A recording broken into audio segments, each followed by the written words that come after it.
प्यारे बच्चों, आज की इस वीडियो में हम लोग देखिए ये क्लास 10th का और ये गणित का जो सेट नंबर 2 है ना, तो इसका हम लोग यहाँ से वर्णनात्मक प्रश्न यहाँ से हम लोग स्टार्ट करने वाले। तो इसके बहुवर्गीय प्रश्नों का हमने वीडियो बना दिया है, प्लेलिस्ट में जाकर बोला वीडियो आप लोग देख लें। तो यहाँ पे हम लोगों को देखिए इन सारे क्वेश्चनों को हम लोग बारी बारी से हल करेंगे।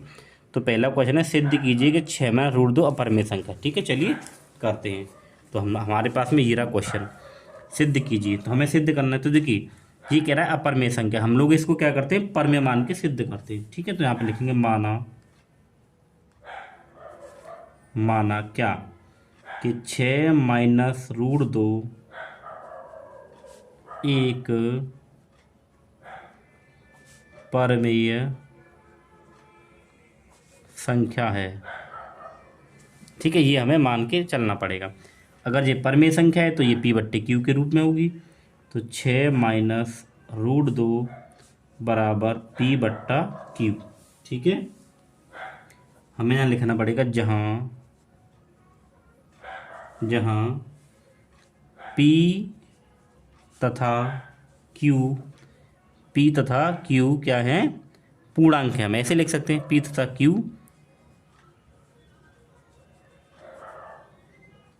पूर्णांक हैं। ठीक है ना, और जहाँ ना Q0 इज इक्वल टू क्या है, 0 है। हम लोग यहाँ पे सहभाज्य संख्या भी लिख देते हैं, कोई दिक्कत नहीं है। ठीक है, यानी Q हमारा क्या 0 नहीं है। फिर हम लोग यहाँ से क्या करेंगे, देखिए ये जो रूट 2 है ना, ये रूट 2, तो इस रूट 2 को हम लोग इधर ले जाएं और इसको इधर ले आए। तो देखिए 6 इधर आ जाएगा, ये माइनस का P/Q और रूट 2 इधर आ जाएगा। ठीक है, तो अगर मैं इसको हल करूँगा तो इधर ये हो जाएगा 6Q माइनस P/Q और बराबर √2। तो हम देखिए यहाँ ये देख पा रहे हैं कि देखिए ये तो एक परमेय संख्या है और ये रूट 2 अपरमेय संख्या है। तो कभी भी परमेय संख्या अपरमेय संख्या के बराबर नहीं होती है। ठीक है, लेकिन ये तो बराबर है, तो यही हमें यहाँ पे विरोधाभास यहाँ पे लिखना है। ठीक है, तो यहाँ पे हम क्या लिखेंगे, देखिए यहाँ हम ये लिखेंगे कि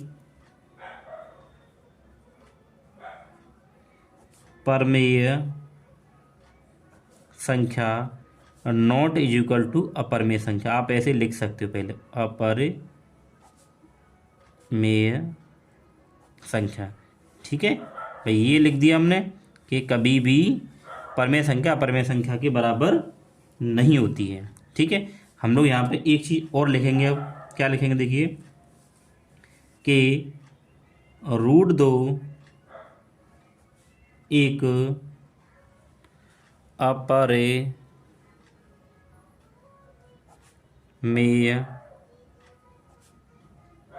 संख्या है। ठीक है, तो रूट 2 एक अपरिमेय संख्या है तथा और 6Q माइनस P/Q एक परमेय संख्या है। ठीक है भाई, ये क्या है, अपरमेय संख्या और ये एक परमेय संख्या है जो कभी एक दूसरे के बराबर नहीं हो सकती। ठीक है, हम लिखेंगे यहाँ पे अतः, हमने पहले लिख दिया बराबर नहीं होंगी, अतः हमारी कल्पना क्या है, गलत है। भाई हमारी कल्पना क्या है, गलत है। क्यों गलत है, क्योंकि हमने तो इसको क्या माना था, परमेय संख्या मान के चले थे। तो हमारी कल्पना गलत है। 6 माइनस रूट 2 एक अपरिमेय संख्या है। ऐसे ही आपको पेपर में करना है। ठीक है, चलिए ये क्वेश्चन हमारा हो गया। अब इससे आगे वाला क्वेश्चन करते हैं। अब इसके बाद में कौन सा है, देखिए क्वेश्चन नंबर पहले का ख। ठीक है, तो पहले के ख को मैंने यहाँ पे देखिए लिख रखा है, ये रहा। तो ये क्या कह रहा है, देखिए यदि बिंदु Q 0,1 बिंदु P 5,-3 और R x,6 से समदूरस्थ है तो x का मान हमें निकालना है। ठीक है, देखिए जैसे मान लीजिए, और देखिए ऊंचाई दूरी से कम आपके 3-4 क्वेश्चन आते हैं। ठीक है, ये हमें दे रखा है, ये कह रहा है बिंदु Q, तो बीच में हमें कहाँ पे क्या मानना पड़ेगा, बिंदु Q लेना पड़ेगा। और बिंदु Q का निशान क्या है, 0,1 है। ठीक है, अच्छा फिर कह रहा बिंदु पी, तो बिंदु पी हमारे पास में कहाँ है, यहाँ है। और बिंदु पी के निशान कितने हैं, 5 कोमा माइनस के 3। उसके बाद में फिर आर यहाँ मानना है आपको, ठीक है। और ये तुम्हारे पास x कोमा 6। तो क्वेश्चन में ये बोला गया है कि यदि बिंदु क्यू ये बिंदुओं P और R से समदूरस्थ है, यानी कि यहाँ से यहाँ तक ये भी समान दूरी है और यहाँ से यहाँ तक ये भी समान दूरी है, तो हमें यहाँ पे क्या करना है, x का मान यहाँ पे निकालना है, ठीक है। तो चलिए हम लोग लिखते हैं हल। कैसे करना है, तो यहाँ पे हम लिखेंगे बिंदु Q, तो 0,1, बिंदु P 5,-3 और R x,6 से सम दूरस्थ हैं, ठीक है। ये आपको लिखना पड़ेगा अगर आपको पूरे नंबर चाहिए तो, यानी समान दूरी पे हैं। तो यहाँ से लेके यहाँ तक की दूरी दोनों कैसी होंगी, बराबर। यानी हम कह सकते हैं कि जो QP होगा, QP बराबर क्या होगा, QR के। QP बराबर क्या होगा, QR के, ठीक है। अब देखिए अगर मैं यहाँ से इसकी जो बीच की दूरी है उसको निकालूँ QP, तो आपको सूत्र तो पता है क्या होता है। तो अगर मैं QP निकालूंगा तो अंडर रूट में लगाऊंगा ना सूत्र, देखिए ऐसे करके कि अंडर रूट, तो सूत्र क्या लगाएंगे हम लोग कि x1 माइनस x2 का whole square plus y1 minus y2 का होल स्क्वायर बराबर QR। ये भी बीच की दूरी निकालेंगे तो इसके लिए सूत्र लगाएंगे हम लोग कि x1 माइनस x2 का whole square plus y1 minus y2 का होल स्क्वायर, ठीक है प्यारे बच्चों, ये लग गए। अब हम लोग क्या करें, मैं अगर इसका देखिए दोनों तरफ क्या कर दूँ, वर्ग कर दूँ, क्या कर दूँ, दोनों तरफ वर्ग कर दूँ। पहले हम लोग मान लगा लेते, तो देखो अगर QP के लिए देखें तो QP यानी कि केवल इतने वाले पार्ट के लिए है, यहाँ से लेके यहाँ तक। तो QP के लिए अगर देख रहे हैं तो मैं पहले QP अगर कह रहा हूँ यहाँ पे, ठीक है। तो QP, तो ये वाला जो बिंदु है हमारे पास में, ये क्या होगा, पहले ये x1 होगा, ये y1 होगा, और ये x2 होगा और ये y2 होगा, समझ गए, ठीक है। अब आप इसमें लगाइए यहाँ पे। अब यहाँ पे अगर लगाएं हम, देखिए x1, तो x1 क्या है, 0 माइनस x2 कितना है, 5, ठीक है, होल स्क्वायर, और ये क्या है, अंडर रूट, प्लस y1 कितना है, 1 माइनस y2 कितना है, -3 है, तो +3 हो जाएगा होल स्क्वायर बराबर अंडर रूट। फिर हम यहाँ पे देखिए क्या है, QR, तो QR अगर हम QR के लिए देखते हैं, ठीक है, ये क्या था हमारे पास में, x1 और y1 था। लेकिन जब मैं QR देखूंगा तो ये मेरे पास x1 होगा, ये y1 होगा, और ये x2 होगा और y2 होगा, आपको ये ध्यान रखना है। तो यहाँ पे x1 क्या होगा, 0, x1 y1, और ये x2 होगा हमारे पास में, तो यहाँ पे क्या आ जाएगा, x आ जाएगा, और ये होल स्क्वायर प्लस y1 कितना है, 1 माइनस y2 कितना है, 6, ठीक है, ये हो जाएगा। अब हमें क्या करना है कि ये अंडर रूट हटाना है, तो अंडर रूट हटाऊंगा तो क्या करूँगा, दोनों तरफ वर्क कर दूंगा। यहाँ पे लिखा दोनों ओर वर्क करने पर, दोनों और वर्ग करने पर। तो प्यारे बच्चों अगर आप दोनों तरफ वर्क करते हो, यानी कि इसका वर्क करते हो और इधर इसका वर्क करते हो, तो इस वर्ग से ही अंडर रूट कट जाएगा और इस वर्ग से ही रूट कट जाएगा, तो अंडर रूट कैंसिल हो जाएंगे। तो यहाँ पे क्या बचेगा हमारे पास, देखिए 0 माइनस 5 का स्क्वायर, और यहाँ पे क्या बचेगा, 3 और 1 आप 4 कर दो इसको, तो 4 का स्क्वायर बराबर इस वर्ग से ये पूरा रूट खत्म हो जाएगा, जहाँ पे बचेगा 0 माइनस x का स्क्वायर प्लस यहाँ पे आप 1 माइनस 6 का होल स्क्वायर कर लो, ठीक है। अब इसको हल कर लीजिए, 0 में से 5 कटाएंगे तो माइनस का 5 ही आएगा, प्लस 4 का वर्ग 16 बराबर 0 में x घटाएंगे तो माइनस x आएगा इसका वर्ग, और ये आपके पास माइनस का 5 बचेगा इसका वर्ग, ठीक है।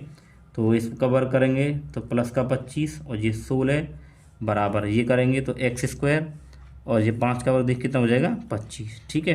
तो 25 से 25 कैंसिल हो जाएगा, तो आपके पास क्या आ रहा है, 16 बराबर x स्क्वायर। तो मैं इसको सही कर लूँ, सीधा कर लेता हूँ, तो ये आ जाएगा, ठीक है, इतना आ गया।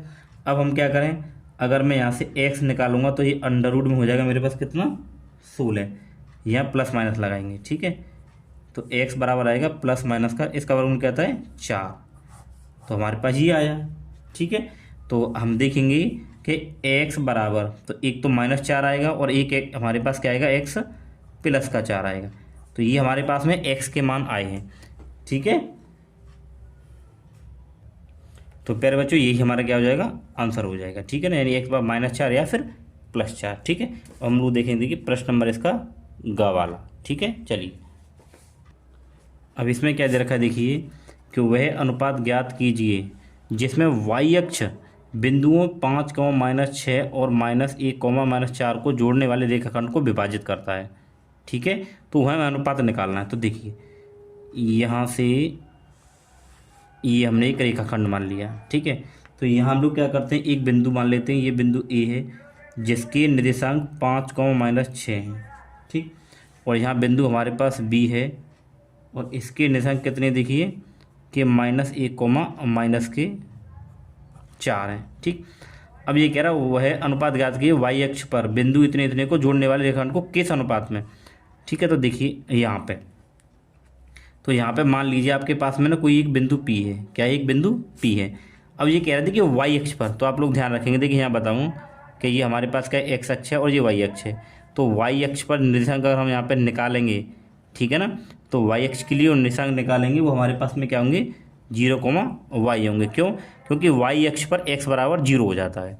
ठीक है, तो यहाँ के जो निर्देशांक हमें मिलेंगे क्या, 0, y मिलेंगे। अब हमने मान लिया कि ये जो बिंदु P है ना, इन दोनों को ना आपको हमेशा ध्यान रखना, आप जब भी अनुपात वाला सवाल आएगा तो आप मानेंगे उसको कि ये k और 1 में इनको बांटते हैं। किसमें बांटते हैं, k अनुपात 1 में इनको बांटते हैं। ठीक है, आपको हमेशा यही चीज़ यहाँ पे लिख के चलनी है। तो अब हम यहाँ पे लिखेंगे। ठीक है, हमें लिखना पड़ेगा माना कि P 0, y बिंदु 5, -6 और B -1, ये -4 को जोड़ने वाले रेखाखंड, आपको पेपर में जैसे ही करना है वैसे ही बता रहा हूँ, जोड़ने वाले रेखाखंड को के अनुपात 1 के अनुपात में विभाजित करता है। ठीक है, ये आपको यहाँ पे मान लेना है। अब हम लोग यहाँ पे लगाएंगे, देखिए विभाजन सूत्र। क्या लगाएंगे, विभाजन सूत्र। ठीक है, अब हम लोग यहाँ पे क्या लगाएंगे, विभाजन सूत्र। ठीक है, तो विभाजन सूत्र हम जब लोग यहाँ पे लगाएंगे तो देखिए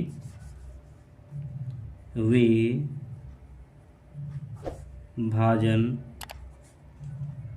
सूत्र से, तो विभाजन सूत्र क्या है, हमें देखिए ये क्या है, देखिए बिंदु P के निर्देशांक यहाँ पे रखने हैं। तो यहाँ पे रखेंगे कि x, y बराबर, अब विभाजन सूत्र हमारे पास में क्या होगा, तो विभाजन सूत्र हमारे पास होता है, देखिए कि m1x2 प्लस m2x1 और बट्टे में m1 प्लस m2, m1 और यहाँ पे क्या आएगा, देखिए m1y2 और प्लस m2y1 और बट्टे में m1 प्लस m2। ठीक है, ये हो गया हमारे पास में।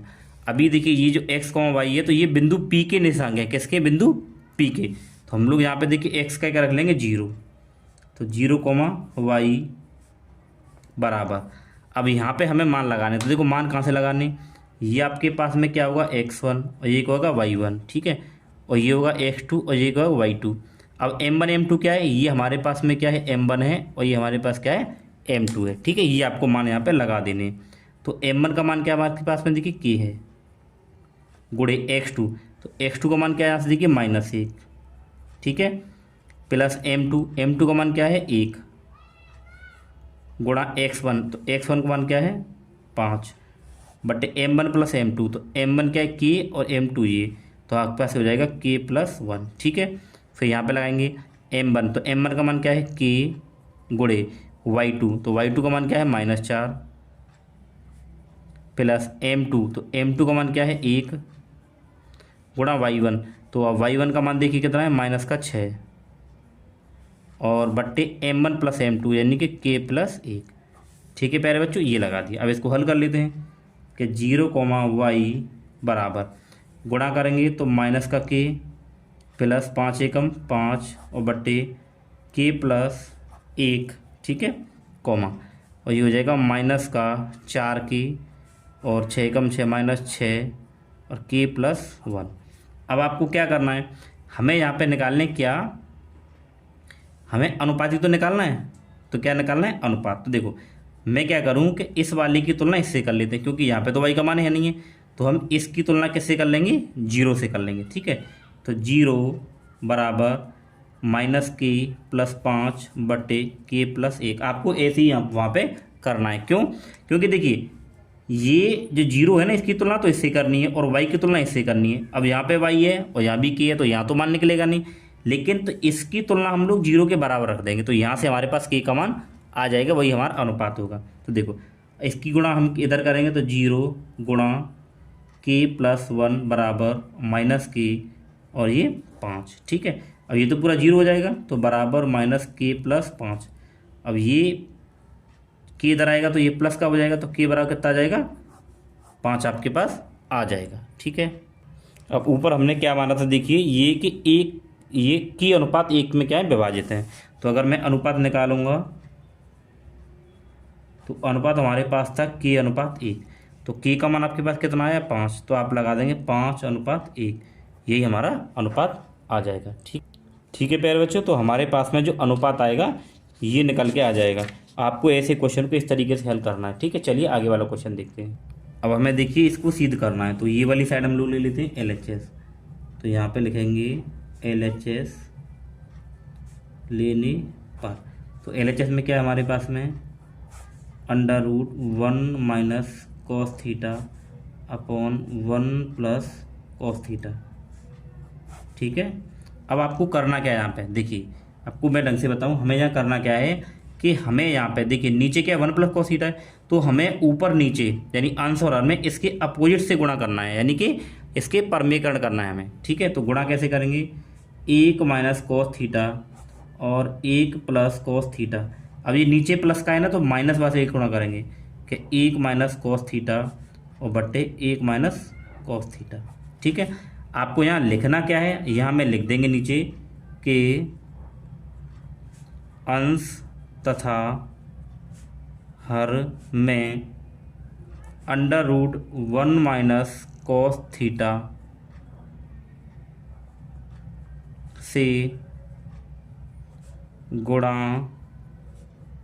करने पर। ठीक है, तो √ से ही तो गुणा करें, तो √ को तो मैंने ये बढ़ा दिया और केवल अंदर इससे गुणा कर लिया हमने। ठीक है, तो ये हो गया। अब इसको अगर हम लोग हल करें तो देखो ये क्या हो जाएगा, a माइनस बी, तो ये होगा 1 माइनस कॉस थीटा का होल स्क्वायर और बटे में a plus B a minus B, यानी a square minus B square. ठीक है, तो देखिए इसको आप ऐसे लिख दीजिए अभी अंदर, फिर लगाएंगे अभी सूत्र को 1 माइनस कॉस थीटा। ठीक है, देखिए 1 minus cos theta whole square बटे यहाँ पे क्या लिख देंगे, देखिए a प्लस बी और a माइनस बी, तो हमारे पास सूत्र होता है a square minus B square. ठीक है, तो जब मैं 1 का स्क्वायर करूँ तो 1 आएगा और कॉस का स्क्वायर करेंगे तो कॉस स्क्वायर थीटा। ठीक है, √ तो 1 माइनस कॉस थीटा का होल स्क्वायर बट्टे 1 माइनस कॉस स्क्वायर थीटा, हमारे पास क्या होता है साइन स्क्वायर थीटा, तो साइन स्क्वायर थीटा हो जाएगा। अब देखिए यहाँ भी स्क्वायर, तो इसको हम लोग कॉमन स्क्वायर लगा देंगे, cos theta upon sine theta का होल स्क्वायर। ठीक है, दोनों पर लगा दिए, स्क्वायर से ये रूट कैंसिल हो जाएगा, तो आपके पास यहाँ से क्या बचेगा, अंदर ये बचेगा और यहाँ पे साइन थीटा। ठीक है, अब क्या करेंगे, आप साइन थीटा को एक बार इसके नीचे और एक बार इसके नीचे, तो एक बार यहाँ लिख देंगे साइन थीटा और माइनस कॉस थीटा और बट्टे में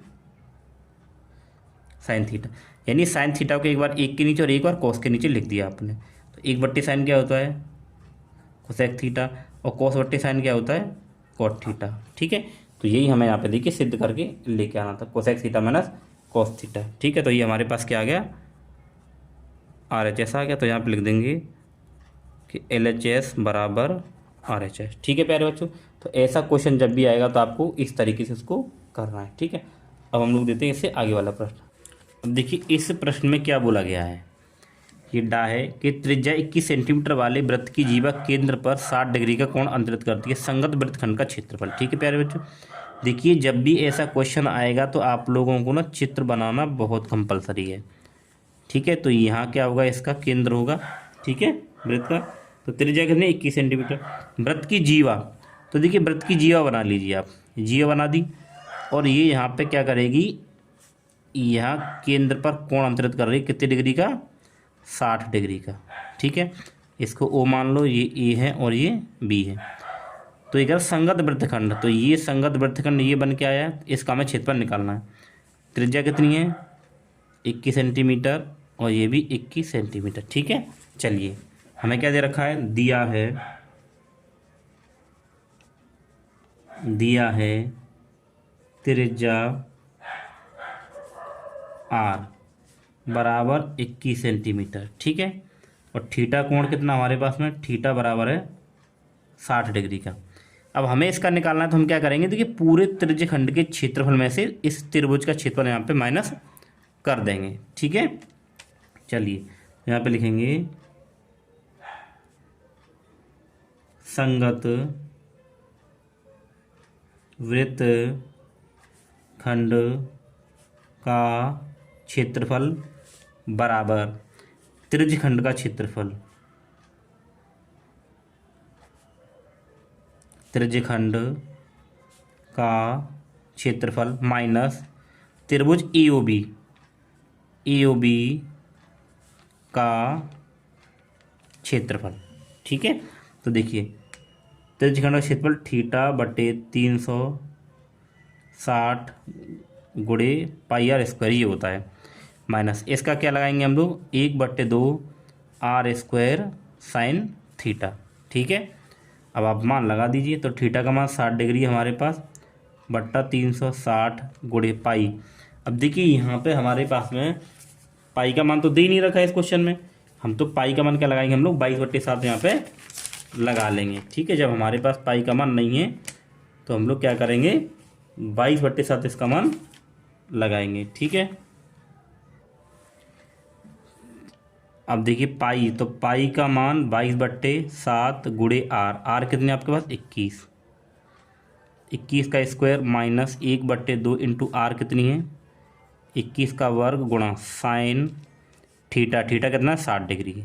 ठीक है, देखिए इससे ये कट जाएगा, और 6 कम 6 6 6 36, 1/6 1/6 आएगा, कितना आएगा नीचे 1/6 गुणा 22/7 गुणा, अब ये 21 को 2 बार लिखिए, 21 गुणा 21 क्योंकि वर्ग हो रहा है, माइनस 1/2, और यहाँ से हम लोग क्या करेंगे, देखिए 21 गुणे 21 गुणा साइन 60 का मान होता है √3/2। ठीक है, देखिए 7 तिया 21, 3 दूनी 6 और 2 से काटेंगे 11 बार। ठीक है, तो आपके पास यहाँ क्या बचा है, 11 गुणा 21 माइनस, देखिए यहाँ तो कुछ कट ही नहीं रहा है, तो चलो इन दोनों की गुणा करते हैं, तो ये आ जाएंगे 441, और ये ऊपर √3/2 दूनी 4। अब हम लोग इसको अगर हल करें, देखो 11 एकम 11, एक हासिल 11 दूनी 22 और 1 23, माइनस 441 √3 और बट्टे में 4, यही हमारा उत्तर हो जाएगा सेंटीमीटर स्क्वायर। ठीक है प्यारे बच्चों, तो आपको इस तरीके से इस क्वेश्चन को करना था। ठीक है, चलिए अब लोग इससे आगे वाला क्वेश्चन देखते हैं। देखिए क्या दे रखा है, एक डिब्बे में 4 लाल और 8 सफ़ेद कंचे तथा 5 हरे कंचे हैं।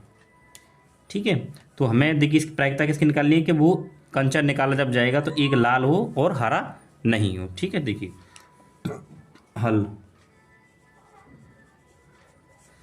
तो पहले ही देखें कुल कंचे, देखिए लाल कंचे कितने हैं, लाल कंचे बराबर 4 हैं, सफ़ेद कंचे, तो सफ़ेद कंचे कितने हमारे पास में 8 हैं, ठीक है, लाल 4 हैं और सफ़ेद 8 हैं और हरे 5 हैं। हरे कंचे बराबर 5। ठीक है, कुल कंचे कितने हो जाएंगे? कुल कंचे बराबर 4 + 8 + 5 कितने हो जाएंगे? 8 और 5 13, 13 और 4 17। तो कुल कंचे 17 हुए। अब वो कह रहा है देखिए, तो इसकी क्या प्रायिकता हुई कि वो कंचा लाल है। ठीक है, तो देखिए पहला, कंचा लाल होने की प्रायिकता। तो देखो कंचा लाल होने की प्रायिकता, तो पी आर, क्योंकि लाल पूछ रहा है तो पी आर, आर मतलब रेड, बराबर कुल कंचे कितने हैं? 17। अब लाल कंचे कितने हैं? 4। तो आपका उत्तर हो जाएगा 4/17। ठीक है, चलिए दूसरा देखते हैं। दूसरा कह रहा है कि कंचा हरा नहीं है। ठीक है, तो कंचा हरा न होने की प्रायिकता। हरे के लिए क्या लिखेंगे? पी, तो देख पी जी लिख देते हैं, ग्रीन में सारा होता है। ठीक है, तो मैं यहाँ जी लिख देता हूँ। ठीक है, बराबर कुल कंचे कितने हैं? कुल कंचे 17 है।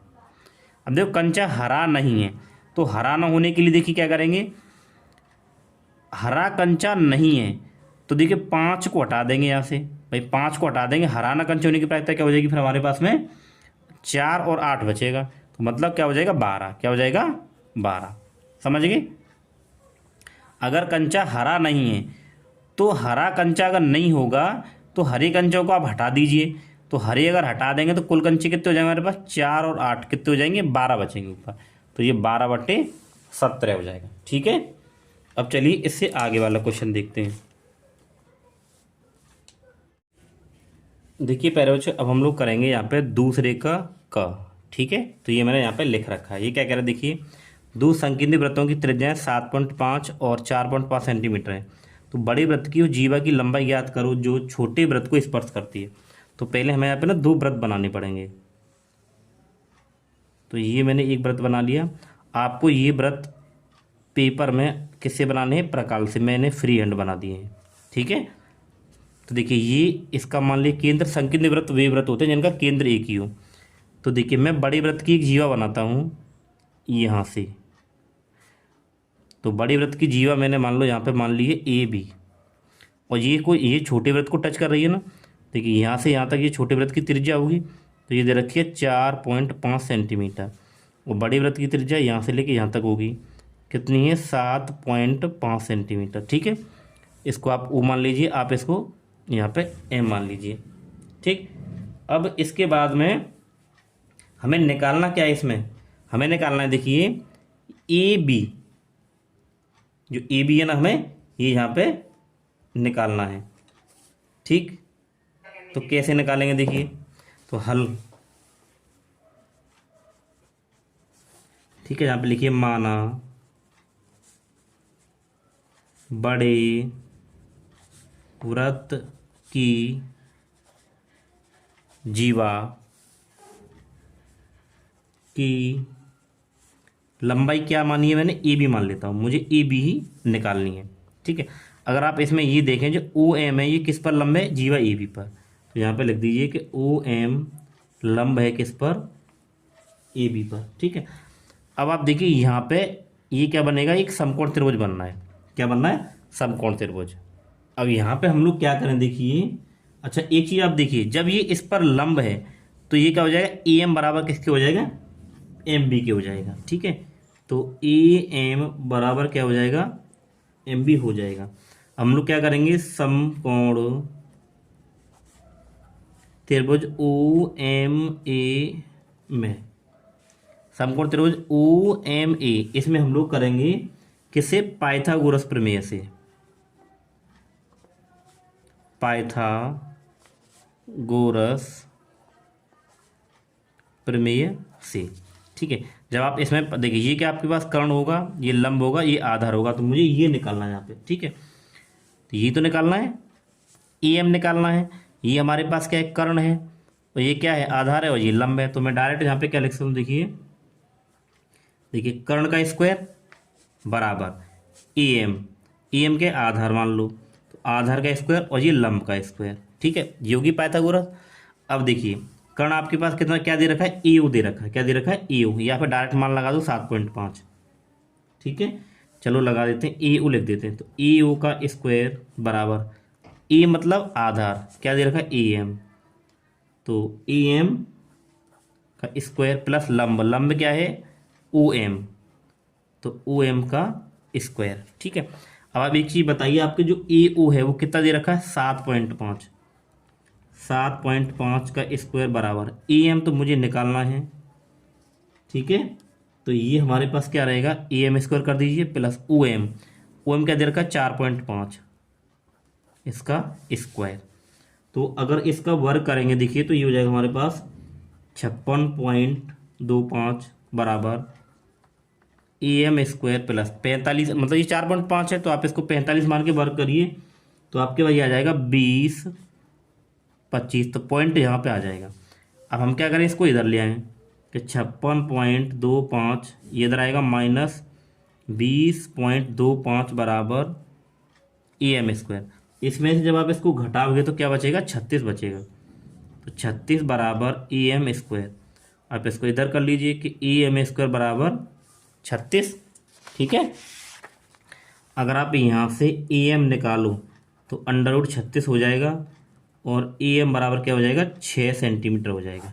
ठीक है, अगर मैं अब देखिए निकालूँ यहाँ पे क्या, ए बी, क्या निकालूँ, ए बी, तो ए बी कैसे निकालेगा यहाँ पे, तो हम कह सकते हैं कि ए बी बराबर, तो ए बी बराबर क्या होगा, देखिए A M plus M B, plus M B, भाई यही तो होगा हमारे पास में। तो ए बी बराबर ए एम कितना हमारे पास में, देखिए 6 है। लेकिन हम एक चीज़ और पढ़ चुके थे, क्या, देखिए कि ए एम बराबर एम बी, ये दोनों कैसे आपस में बराबर हैं। जब ये दोनों आपस में बराबर हैं तो मैं यहाँ पे लिख देता हूँ कि ए एम, चलिए यहाँ मत लिखिए, आप यहीं कर लीजिए। तो ए एम का मान कितना है, 6, और प्लस एम बी का मान भी 6 होगा, तो ए बी बराबर क्या आ जाएगा, 12 सेंटीमीटर। और यहाँ आप लिख दीजिए कि ए एम बराबर एम बी। ठीक है, ये तो जो बड़े वृत्त की जो जीवा है वो कितनी आ जाएगी, 12 सेंटीमीटर। तो यहाँ पे आप लिख दीजिए, अतः बड़े वृत्त की जीवा की लंबाई बराबर 12 सेंटीमीटर। ठीक है बच्चों, चलिए अब हम लोग इससे आगे वाला प्रश्न देखते हैं क्या पूछा गया है। देखिए दूसरे का जो ख है ये हमें दे रखा है। ठीक है, हमें इसमें क्या करना है वो यहाँ से हम लोग पढ़ लेते हैं।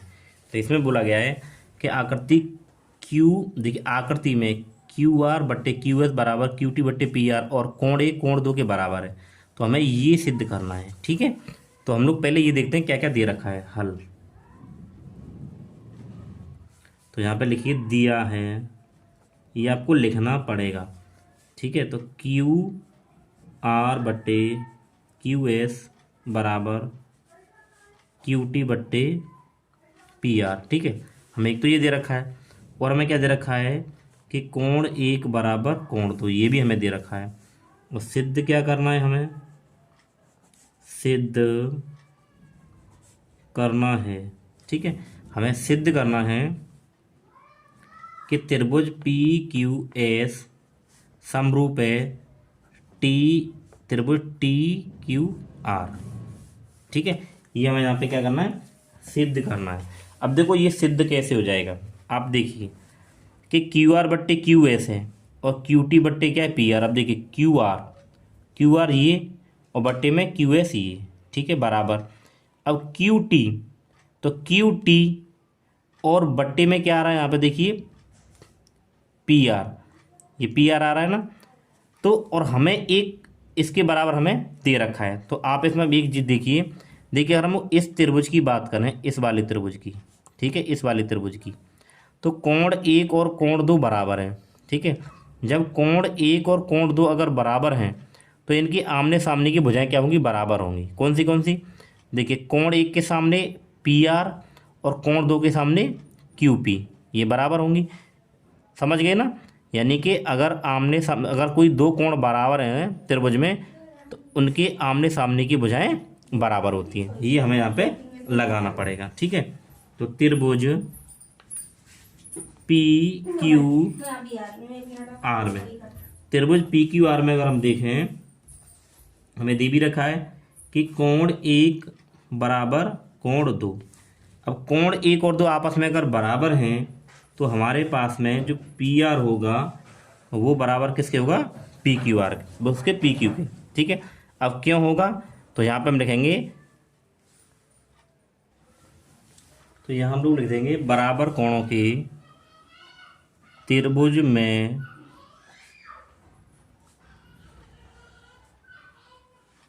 बराबर कोणों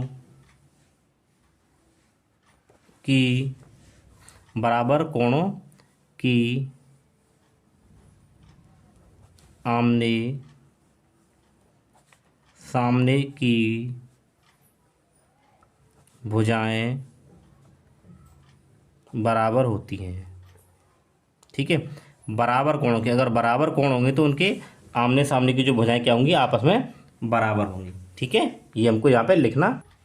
अब यहाँ से हम लोग क्या करेंगे, देखिए आगे कि त्रिभुज पी क्यू एस एवं त्रिभुज टी क्यू आर, ठीक है ना। इसमें हम देखते हैं, देखिए आप इसको समीकरण नंबर 1 मान लीजिए, त्रिभुज पी क्यू एस। तो देखिए पी क्यू एस और कौन सा क्यू टी आर इसमें, ठीक है। यहाँ अगर हम देखें कि समीकरण 1 से हमें क्या दे रखा था कि क्यू आर बट्टे क्यू एस बराबर क्यू टी बट्टे, अब देखिए इस पी आर की जगह पे मैं क्या रख सकता हूँ यहाँ पे, अब इसकी जगह पे यानी पी आर की जगह पे हम क्या रख सकते हैं, यहाँ पे पी क्यू रख सकते हैं। तो मैं यहाँ पे क्या रख दूंगा, आपका पी क्यू, और यहाँ पे हम लोग लिख देंगे कि ये हमने यहाँ पे ले रखा था कि पी आर, चूंकि पी आर बराबर है किसके, पी क्यू के, ठीक है। अभी इन दोनों में अगर देखिए कि पी क्यू एस में पी क्यू कौन सा, देखिए पी क्यू एस और क्यू टी आर, तो ये जो आपका एंगल क्यू है ये क्या है, ओबेनिस्ट है, क्योंकि दोनों में आ रहा है। तो हम लोग यहाँ पे लिख देंगे कि एंगल क्यू बराबर एंगल क्यू, क्यों, क्योंकि ये ओबेनिस्ट है, ओबेनिस्ट, ठीक है, समझ गए, ये ओबेनिस्ट है। अब हम लोग देखिए यहाँ से इसको क्या सिद्ध कर सकते हैं, देखिए दो साइड बराबर हैं और यहाँ पे एक कोण बराबर है, तो हम लोग ऐसे कह सकते हैं। तो हम लोग यहाँ कह सकते हैं कि ये जो हमने लिए हैं कि ये त्रिभुज पी क्यू एस समरूप है किसके, त्रिभुज टी क्यू आर के। अब किसके द्वारा है कि देखिए दो भुजाएं बराबर हैं और एक कोण बराबर है, ठीक है। तो यहाँ पे लिख देंगे एस ए एस कसौटी से, ठीक है। यही हमें यहाँ पे सिद्ध करना था। तो ये आपको ना इस तरीके से यहाँ पे सॉल्व करना है, ठीक है। अब इसके बाद इसका आगे वाला क्वेश्चन देखते हैं। अब देखिए इसके बाद में जो हम लोग इसका करेंगे कौन सा, ये गा वाला प्रश्न, ठीक है। तो ये लिख रखा है मैंने, ये क्या कह रहा है, देखिए एपी के कोई एपी है, उसमें 21, 18, 15 डॉट डॉट के कितने पद लिए जाएं कि उनका योग -81 हो। अब हमें क्या क्या दे रखा है, देखिए यहाँ से हम लोग देखें एपी, ठीक है। ये जो हमारे पास में इस एपी से देखें कि ए बराबर तो 21 हो जाएगा, और यहाँ से अगर मैं डी निकालूंगा तो 18 - 21, तो डी बराबर -3 आएगा। अब हमें दे क्या रखा है, योग एस एन, तो एस एन बराबर -81, निकालना क्या है मुझे, एन निकालना है, ये सब हमने लिख दिया। अब यहाँ भी एक सूत्र लगाएंगे क्या कि एस एन बराबर n/2 2a + n - 1 × d।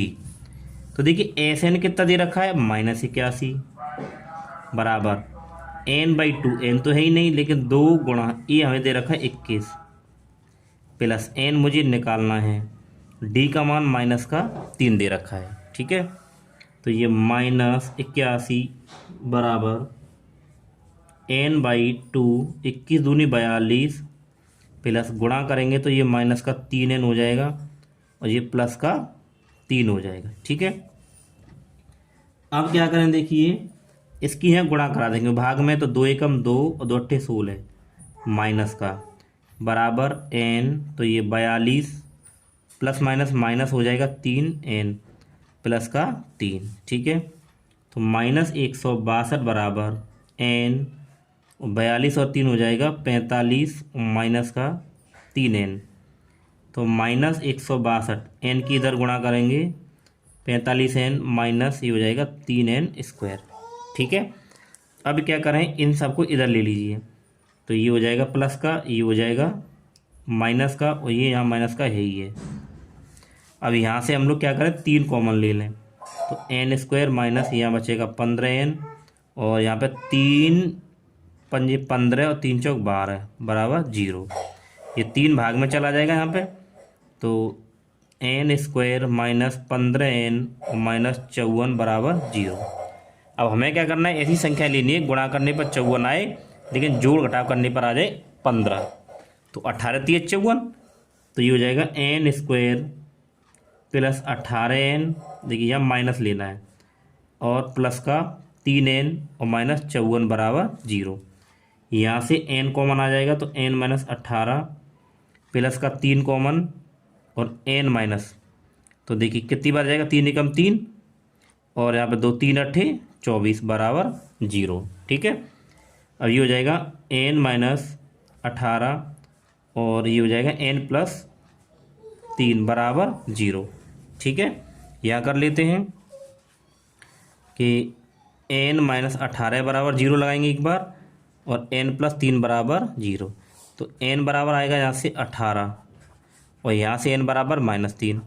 अब ये माइनस का 3 तो लेंगे नहीं क्योंकि पदों की संख्या माइनस में नहीं हो सकती, तो n हमारे पास क्या हो जाएगा 18 हो जाएगा। तो हम यहाँ पे कह सकते हैं कि जो पदों की संख्या होगी, ये पदों की संख्या जो होगी इसमें n बराबर क्या होंगे 18 होंगे।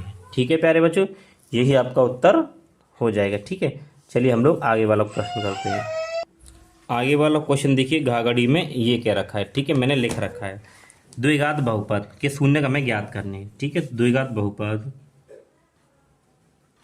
द्विघात बहुपद। ठीक है, यहाँ पे हल। अब द्विघात बहुपद को हमें किस तरीके से लिखना है यहाँ पे कि x² प्लस 10x प्लस 21 बराबर 0। क्यों? क्योंकि हम मुझे शून्य निकालने, तो इसको बराबर हम 0 मान के चलेंगे।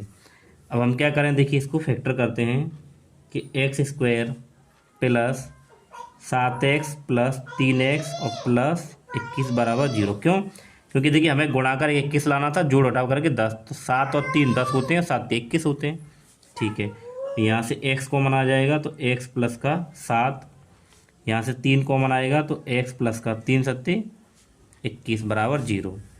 तो ये दोनों एक जैसे हैं ना, x प्लस 7 और एक ब्रैकेट में हो जाएगा x प्लस का 3 बराबर 0। ठीक है, फिर देखिए इसके बराबर एक बार 0 मान लीजिए और एक बार x प्लस 3 बराबर 0, तो यहाँ से x बराबर आ जाएगा माइनस का 7 और यहाँ से आ जाएगा x बराबर माइनस का 3। ठीक है, अब आपको क्या काम करना है, इसको तो अल्फ़ा मान लीजिए कि अल्फ़ा बराबर -7, ये बीटा बराबर -3, यानी ये इसके शून्य का आ गए। जो हमारे पास जो द्विघात समीकरण इसके क्या आ गए, शून्य का आ गए। ठीक है, एक को अल्फ़ा और एक को बीटा। जब आप इसको हल करेंगे अभी, यानी कि जब जांच करेंगे, तो आपके पास ABC के मान होने चाहिए। तो आप क्या लिखेंगे यहाँ पे देखिए कि x² प्लस 10x प्लस 21 बराबर 0 की तुलना, ठीक है ना, आपको तुलना किससे करनी है, तुलना ax² plus bx plus c बराबर 0 से करने पर आपको तुलना करनी पड़ेगी। अब तुलना करेंगे तो ए का मान तो कुछ नहीं, तो ए बराबर तो 1 आ जाएगा, बी बराबर 10 होगा और सी बराबर 21 होगा। ठीक है, अब हम करेंगे जांच। तो जांच में पहले शून्यकों का योगफल, तो शून्यकों का योगफल क्या होता है कि अल्फ़ा प्लस बीटा बराबर माइनस बी अपॉन ए। तो अल्फ़ा का मान क्या है -7, बीटा का मान आया -3 बराबर माइनस बी का मान क्या है 10। ठीक है, और बट्टे में ए का मान 1। तो आप देखिए -7 प्लस -3 बराबर -10। तो ये हो जाएगा माइनस का 10 और बराबर -10। तो ये दोनों बराबर आ गए, यानी कि योगफल की जांच तो हो चुकी है। अभी हमें यहाँ पे गुणनफल और देखना है। तो यहाँ पे शून्यकों का गुणनफल, शून्यकों का गुणनफल क्या होता है कि अल्फ़ा बीटा बराबर सी अपॉन ए। तो अल्फ़ा का मान क्या होगा हमारे पास में भाई, अल्फ़ा का मान -7 दे रखा है, गुणा बीटा का मान -3 बराबर सी का मान क्या है 21 बट्टे ए का मान 1। तो माइनस से माइनस कट जाएगा और 7 से 21 बराबर 21। तो ये होगी आपकी जांच। तो आपको इस तरीके से तो जांच करनी है और इस तरीके से आपको इसके शून्य निकालने। ठीक है, अब चलते हैं इससे आगे वाले क्वेश्चन की तरफ। अब देखिए इसके बाद में ना ये जो डा है ना, ये वाला क्वेश्चन है कि 50 श्रमिकों की दैनिक मजदूरी निम्नलिखित है। तो हमें इनका माध्य निकालना है। तो देखिए यहीं से मैं टेबल बनाऊंगा। ठीक है, इसी से हम लोग टेबल बनाएंगे। तो टेबल देखो कैसे बनाते हैं कि आपको जो दैनिक मजदूरी दे रखी है उसके लिए हम यहाँ लिखेंगे दैनिक मजदूरी रुपये में, फिर श्रमिकों की संख्या ये लिख दी। यहाँ पे एक टर्म आती है मध्यमान, तो मध्यमान को एक्स आई बोलते हैं। फिर एक लास्ट वाला कॉलम बनेगा एफ आई गुणा एक्स आई। ठीक है, तो देखिए श्रमिकों की मजदूरी पहले क्या देखिए दे रखा 500 से 520। आप इसको यहाँ लिखते चलिए 500 से 520। फिर आ गया 520 से 540, तो 520 से 540। फिर 540 से क्या 560, फिर 540 से 560। उसके बाद 560 से क्या 580, 560 से 580। और उसके बाद में क्या 580 से 600। ठीक है, 580 से 600 ये हो गया हमारा यहाँ। ठीक है, टेबल बन गई। तो टेबल में फ्री हैंड बनाइए आप लोग, पेपर में इसको सही ढंग से एकदम स्केल से बनाएंगे। ठीक है, चलिए अब हमें और क्या दे रखा है देखिए, और देखिए इनकी श्रमिकों की संख्या मतलब 12, मतलब 12 14 18। तो इसके लिए 12 है, यहाँ 14 है और यहाँ 18 है। और फिर उसके बाद में देखिए यहाँ पे नहीं 12 14 और 8 है, 18 नहीं है। उसके बाद यहाँ पे देखिए क्या है 6 है और फिर 10 है। ठीक है, चलिए अब इसको करते हैं। टेबल बन गई, अब करते हैं। देखो कैसे करेंगे, आप इनको जोड़ लीजिए। तो ये 12 में आता है ना, तो इनका योग चलो बाद में करेंगे, पहले हमें मध्यमान निकालना है। तो मध्यमान कैसे निकाला जाता है, मध्यमान देखिए निकाला जाता है इन दोनों को जोड़कर। ठीक है, इन दोनों को क्या करना है जोड़ा जाएगा, फिर 2 से भाग करा जाएगा। देखो यहाँ निकालते हैं, यानी 500 और 520 को जोड़ना है पहले। तो 500 500 1000, तो ये हो जाएंगे आपके पास 1020। 2 से भाग करना है, तो 2 पंजे 10 और 2 एकम 2, कितना आया 510 आ गया। तो यहाँ पे आ जाएगा हमारे पास 510। ठीक, उसके बाद इन दोनों को जोड़िए कि 520 और 540, 0 6 1060 हो गया। अभी 1060 में फिर 2 से भाग करना है, तो 2 पंजे 10 और 2 तिया 6, कितना आ गया 530। आपको मध्यमान के केवल 2 पद निकाल लिया करो। उसके बाद में आपको क्या करना है, इनमें कितने का अंतर है 20 का चलना है। तो 20 आप जोड़ते चलिए। तो 510 के बाद देखिए 530 आया, मतलब 20 प्लस करें, और इसमें 20 ऐड करेंगे तो ये आ जाएगा 550। फिर 20 करेंगे इसमें ऐड तो 570, फिर 20 करेंगे तो 590 आ जाएगा। ठीक है, अब हमें इनकी गुणा करके यहाँ देखिए एफ आई गुणा एक्स आई गुणा कर करके लिखनी है।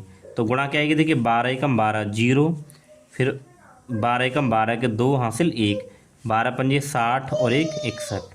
इसकी करेंगे देखिए 14 का, तो 14 का 0, 14 से 42 हासिल 4 और 14 पंजे 70, 70 और 4 74। ठीक है, फिर देखिए 8 एकम 8, 8 पंजे 40 हासिल 4, 8 में 40 और 4 44। 6 की करेंगे, 6 कम 6, 6 सत्ते 42 हासिल 4, 6 पंजे 30 और 4 34। अब 10 की करेंगे गुणा तो ये आ जाएगा 5 9 0 और 0। ठीक है। अब देखिए इन सब को जोड़ना है, तो इन सब का जो जोड़ होगा ना वो हो जाएगा सिग्मा एफ आई कहलाएगा। तो आप इन सब को जोड़िए, कैसे जोड़ोगे आप देखो यहाँ पे आप कैसे जोड़ सकते हो आप इसको। देखिए 12 और 14 कितने हो जाएंगे 26, 26 और 8 34, 34 और 6 40 और ये हो जाएगा 50। ठीक।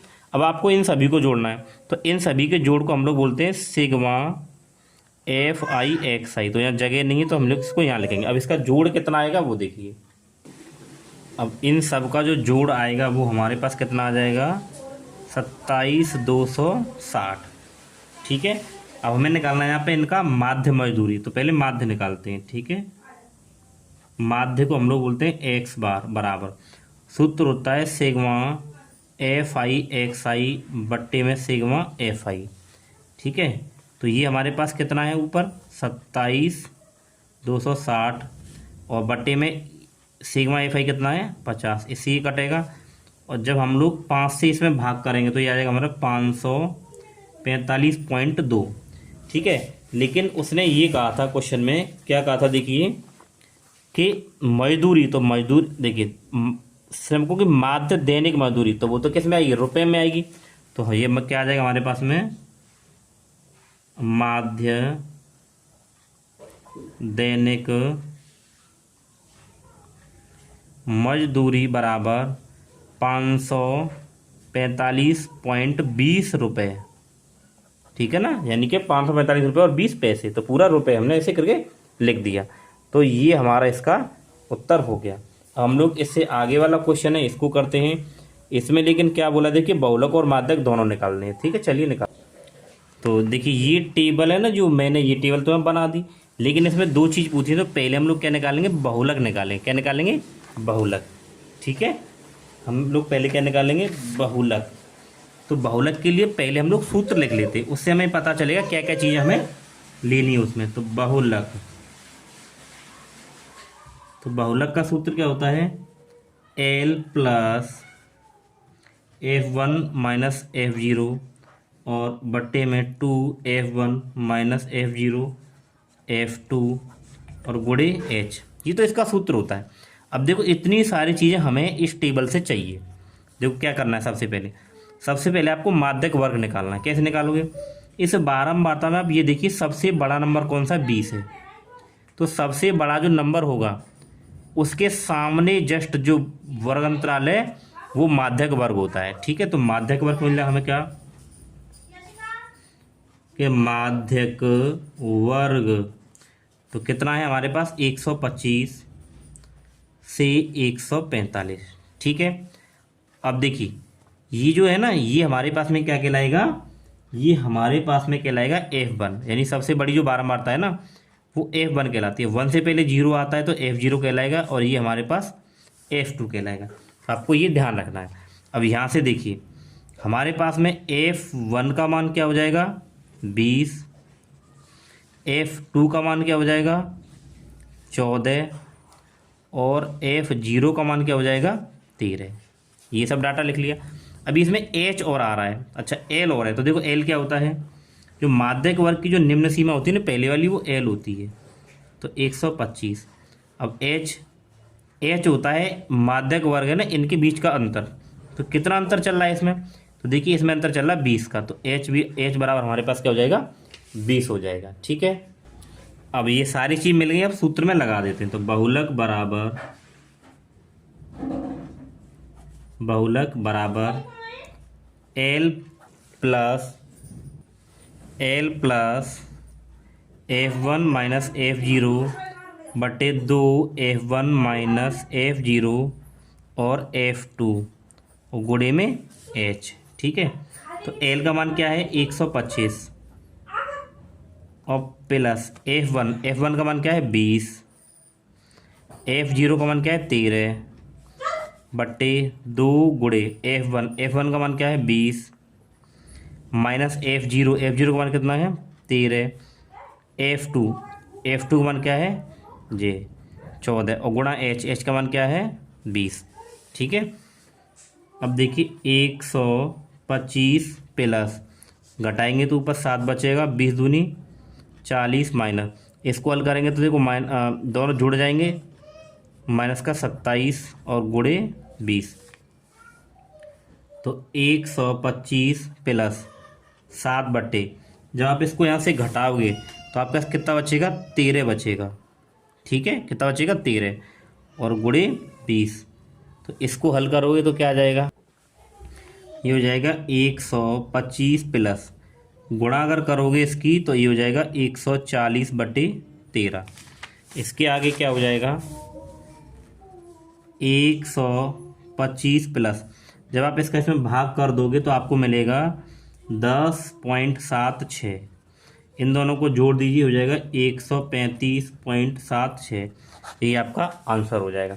चलिए अब हम लोगों ने क्या है देखिए, अब देखिए इसका बहुलक निकाल लिया, अब हम लोग इसका माध्यक निकालेंगे। तो ये सारणी से मैंने यहाँ पे देखिए ये सारणी बना दी है, तो ये वर्गंतराल ऐसे लिखना है आपको और बारंबारता ऐसे खड़े रूप में लिखनी है। ठीक है, फिर आपको यहाँ पे एक कॉलम में संचयी बारंबारता लिखनी है माध्यक निकालने के लिए। तो संचयी बारंबारता कैसे निकाली जाती है, पहला बारंबारता का पद ऐसे ही रहता है, फिर 4 को 5 में जोड़ेंगे तो 9 हो जाएगा, फिर 9 को हम लोग इसमें जोड़ेंगे तो ये हो जाएगा कितना 22, फिर 22 को इसमें नीचे वाले में जोड़ेंगे तो ये हो जाएगा आपके पास कितना 42, और 42 को यहाँ जोड़ा जाएगा।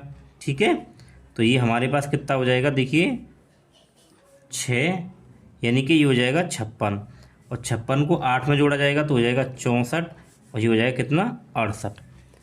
अब आप बारंबारताओं को जोड़िए इनको एन को, तो इन सभी को जब आप जोड़ोगे तो 68 ही आएगा, मैंने जोड़ लिया है।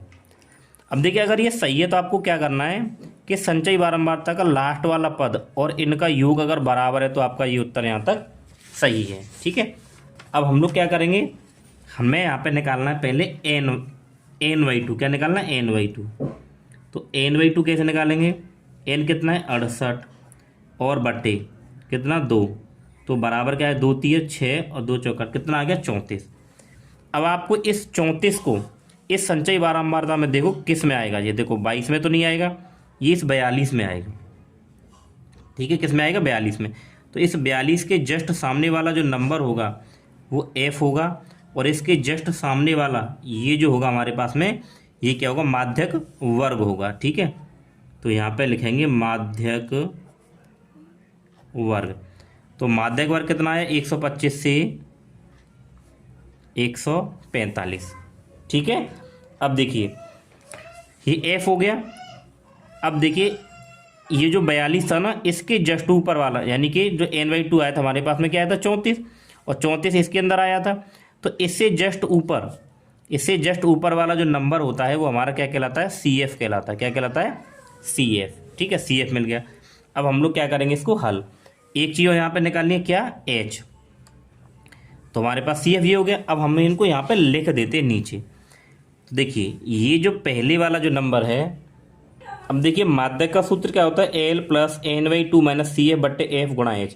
अब ये चीज़ें हमें चाहिए ना, तो इनको हम यहाँ से लिख लेते हैं। तो देखो क्या क्या होगा, माध्यक वर्ग का जो पहला नंबर होता है ये L कहलाता है, तो L = 125। उसके बाद में n/2 ये है, अगर F देखें तो F हमारे पास 20 हो गया, तो F कितना हो गया 20। अब CF की बात करें तो 22 है, तो CF बराबर कितना है 22। अब चाहिए H, तो H बराबर क्या है इनके बीच का अंतर, इन दोनों के बीच का अंतर, तो कितने का अंतर आ रहा है देखिए 0 और ये 20 का अंतर है यहाँ पे, ये आ गया। अब आपको कुछ नहीं करना है, इस पूरे डाटा को इस सूत्र में लगा देना है। तो देखिए सूत्र ये रहा मेरे पास, चलिए करते हैं। तो लगाइए बराबर L का मान क्या हमारे पास में 125 प्लस n/2 का मान 34 आया है, माइनस CF कितना है 22 बट्टे F कितना आपके पास 20, और गुणे H भी आपके पास कितना है यहाँ पे 20 है। ठीक है, तो इसको आगे अगर हल करें तो 125 प्लस 34 में से अगर 22 को घटाएंगे तो कितना आ जाएगा हमारे पास में 12, और इस 20 से ये 20 कट जाएगा, तो इन दोनों को जोड़ेंगे तो ये आ जाएगा 137। यही हमारे पास में क्या होगा उत्तर होगा। ठीक है प्यारे बच्चों, चलिए अब इससे हम लोग आगे वाला क्वेश्चन देखते हैं। तो आपको इस तरीके से इसको पूरे क्वेश्चन को यहाँ पे करना है, ठीक। अब इसके बाद में देखिए हमारे पास क्वेश्चन नंबर 3 ये दे रखा है, ठीक है। इसको करते हैं। तो इसमें क्या रखा है देखिए कि 2 अंकों की एक संख्या और उसके अंकों को उलटने पर बनी संख्या का योग 99 है। यदि संख्या के अंकों का अंतर 5 है तो संख्या ज्ञात करिए और ऐसी कितनी संख्या हो सकती है, ठीक है। चलिए यहाँ पे हम लोग मानेंगे, माना संख्या का दहाई अंक बराबर x, ठीक है, और इकाई अंक हम क्या मान लेते हैं, y मान लेते हैं। तो संख्या जो बनेगी तो संख्या क्या बनेगी हमारे पास में 10x + y बनेगी। अब क्यों बनेगी देखिए, जैसे आपने मान लिया संख्या, जैसे मान लो आपने 20 लिखा, क्या लिखा आपने, मान लो 21 लिखा, तो ये तो इकाई अंक होता है और ये दहाई अंक होता है। तो दहाई तो 10 का होता है ना, तो हमने पहले x लिया और फिर ये y और इसके साथ 10 लगा दे, क्योंकि दहाई 10 की होती है। तो संख्या हमें 10x + y मिल गई, ठीक है। अब क्या कह रहा है वो, उसके अंकों को उलटने पर बनी संख्या का योग। तो पहले निकालिए यहाँ पे अंकों को उलटने पर बनी संख्या।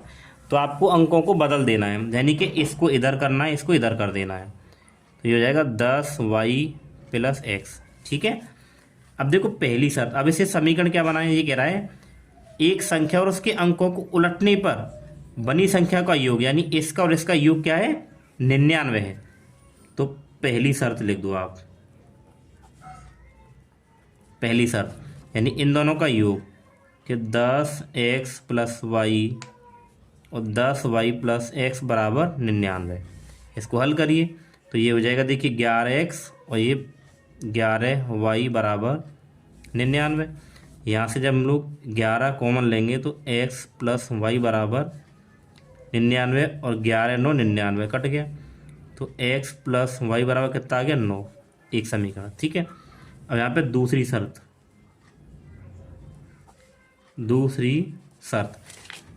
क्या है इसकी, यदि संख्या के अंकों का अंतर 5 है, तो संख्या के अंकों का अंतर यानी कि x - y बराबर 5, ये हो गया 2। इसको हल कर दीजिए। तो मैं क्या करूँ, समीकरण 1 से 2 को दोनों को मैं जोड़ देता हूँ। चलो समीकरण 1 व 2 को जोड़ने पर, तो देखिए पहला समीकरण क्या है, x + y बराबर 9, दूसरा क्या है x - y बराबर 5। जोड़ेंगे तो ये दोनों कट जाएंगे, इन दोनों को जोड़ेंगे तो ये 2x बराबर 9 और 5 14, ठीक है। ये हो गया। अब आप यहाँ से x का मान निकालेंगे तो 2 से कट जाएगा 7 बार, तो x बराबर कितना आ गया, 7 आ गया। अब आप x के मान को इन दोनों में से किसी में रख दीजिए।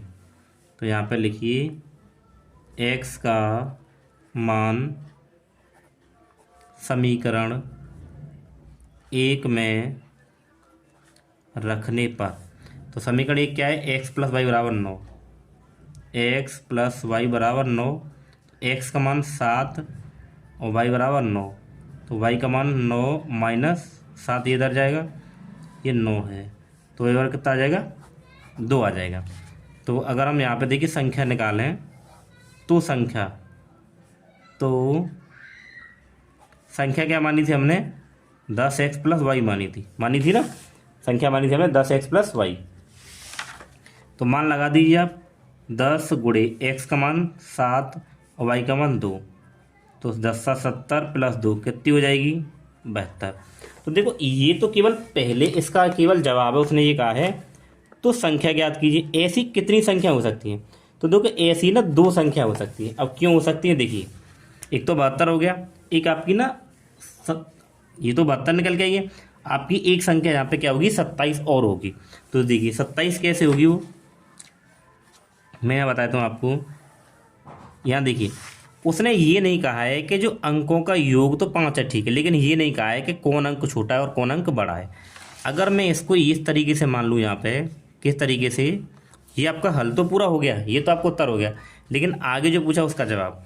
यहाँ ये नहीं कहा है कि उन्होंने अंक कौन छोटा कौन बड़ा, तो मैं इसको ये भी तो लिख सकता हूँ कि y माइनस एक्स, ये भी लिख सकता हूँ कि यानी कि इनका अंतर, मैंने लिखा था x माइनस वाई का अंतर यानी अंकों का योग। अगर मैं इसको y माइनस एक्स बराबर यहाँ रख दूँ 5, तब मैं इसको यहाँ पे क्या मान लूँ, ठीक है, तब चलो हम इसको मान लेते हैं यहाँ पे समीकरण नंबर, चलो यहाँ 3 मान लिया मैंने इसको, ठीक है। तब इस समीकरण 1 और इस 3 को जब हल किया जाएगा, इसको जब हल किया जाएगा तो देखो क्या आता है निकल के कि x प्लस वाई बराबर 9 और y माइनस एक्स बराबर 5। आप जब इनको जोड़ोगे तो देखो जी प्लस का जी माइनस का है तो ये दोनों कट जाएंगे, ये जो क्या हो जाएगा 2y और 9 और 5 कितना हो जाएगा 14, 2 से काटोगे तो 7 बार, तो आपको y का मान क्या मिल गया 7 मिल गया, क्या मिल गया 7। अब y के मान को उठा के आप इन दोनों में से किसी एक में रख दो, तो x प्लस वाई बराबर 9, तो x प्लस वाई का मान 7 बराबर 9, तो x बराबर 9 माइनस 7, तो x बराबर क्या हो जाएगा 2। अब अगर मैं संख्या तो 10x प्लस वाई माना था हमने। अब क्या करें, यहाँ पे 10 गुणे x, अब x का मान 2 आया है और y का मान कितना है 7, तो 10 दूनी 20 और 7 27, तो 27 हो जाएगी। तो 2 संख्या हो सकती है, ठीक है प्यारे बच्चों, ये आपको इस तरीके से इसको करना है। चलिए अब इससे आगे वाला क्वेश्चन देखते हैं। अब प्यारे बच्चों देखिए, इसी का हम लोग ना ये अथवा वाला जो क्वेश्चन है इसको करते हैं, ठीक है। चलिए इसको मैं यहाँ कर देता हूँ इस पेज पर, कोई दिक्कत नहीं है। तो ये क्या कह रहा है देखिए, एक कुटीर उद्योग एक दिन में कुछ बर्तनों का निर्माण करता है। एक विशेष दिन में यह देखा गया कि प्रत्येक नग की निर्माण लागत रुपए में उस दिन के निर्माण किए गए बर्तनों की संख्या के 2 गुने से 15 अधिक है। तो यदि उस दिन कुल निर्माण लागत इतनी है तो निर्मित बर्तनों की संख्या और प्रत्येक नग की लागत भी हमें निकालनी है, ठीक है। यहाँ पे लिखिए माना एक दिन में निर्मित बर्तनों की संख्या, तो हम लोग उसको क्या मान लें, देखिए x मान लेते हैं, यानी एक दिन में निर्मित बर्तनों की संख्या क्या मान ली मैंने, x मान ली, ठीक है। अब प्रत्येक नग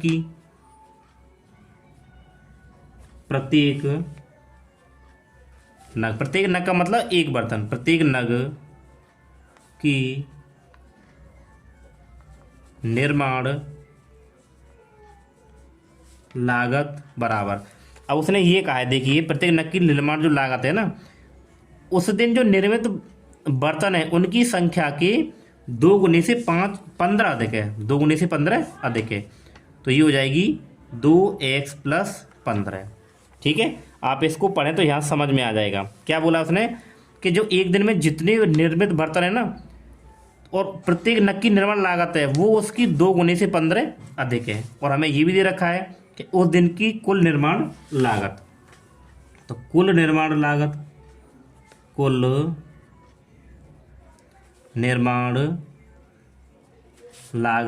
बराबर 2250 रुपये। अब मैं इसको हटा देता हूँ, अब इसको हल करते हैं, ठीक है, प्रश्नानुसार।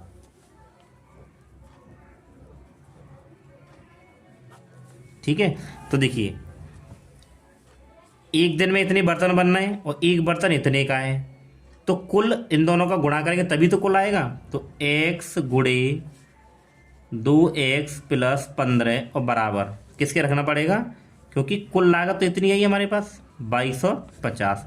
अब जब गुणा करोगे इसका तो 2x स्क्वायर और ये हो जाएगा आपके पास 15x बराबर 2250। इसको आप इधर ले लीजिए कि 2x स्क्वायर 15x और माइनस 2250 बराबर 0, ठीक है। अब क्या करेंगे देखिए, इस 2 की इधर गुणा करेंगे, तो जब 2 की इधर गुणा करेंगे तो देखिए ये आ जाएगा 2 एकम 2 और 2 पंजे 10, 2 दूनी 4 और 5 और 2 दूनी 4, 4500 आ गया। अब इस 4500 को हमें ऐसी 2 संख्याओं में तोड़ना है कि गुणा करने पर तो 4500 आए, लेकिन जोड़ घटाव करने पर कितना आ जाए, 15 आ जाए। ठीक है, तो देखो अगर इसको हम लोग 75 और 30 में तोड़ लें, किस में तोड़ लें, नहीं इसमें नहीं तोड़ेंगे, देखिए हम इसको तोड़ लेंगे किसमें, 75 और 60 में। ठीक है, आप लोग फैक्टर करके तोड़ लेना। तो देखिए 75 में से 60 घटाएंगे तो 15 बचेंगे।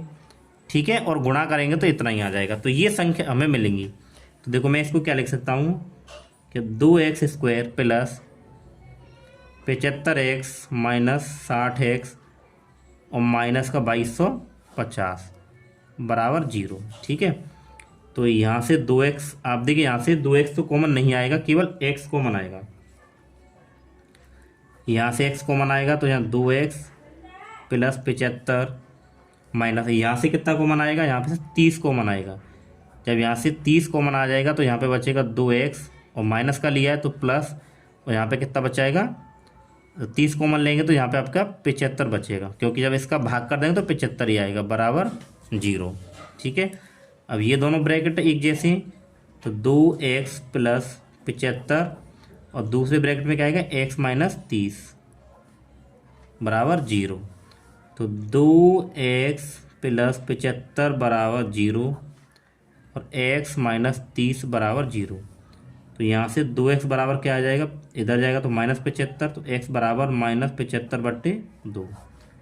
और यहाँ देखें तो x बराबर 30। अब देखिए ये जो x था ये क्या था हमारा, एक दिन में निर्मित बर्तनों की संख्या थी, तो ये माइनस है तो इसको तो लेंगे नहीं, ये लेना पड़ेगा। ठीक है, तो एक दिन में बर्तनों की संख्या तो कितनी होगी, 30 हो गई। ठीक है, तो आप यहाँ पे लिखिए एक दिन में निर्मित बर्तनों की संख्या बराबर क्या होगी, 30। क्यों, क्योंकि x का, हमने बर्तनों की संख्या को x ही तो माना था, उसी का मान 30 आ गया। अब प्रत्येक नग की लागत निकालेंगे, प्रत्येक नग की निर्माण लागत तो कितनी आ जाएगी भाई, हमने इसको क्या माना था, 2x प्लस 15 माना था। प्रत्येक नग की लागत क्या मानी थी, 2x प्लस 15। तो यहाँ x का मान लगाओ आप, 2 गुणे कितना, 30 प्लस 15, तो कितना हो जाएगा, ये हो जाएगा 30 दूनी 60 और प्लस 15 कितना आ गया, 75 रुपये। तो यानी कि प्रत्येक नग की जो लागत होगी वो हमारे पास कितनी आ जाएगी, 75 रुपये आ जाएगी। ठीक है प्यारे बच्चों, ये क्वेश्चन कंप्लीट हो गया। अब हम लोग आगे वाले क्वेश्चन पर चलते हैं। तो आगे वाला क्वेश्चन क्या कह रहा है, देखिए ये रहा प्रश्न नंबर इसका 4।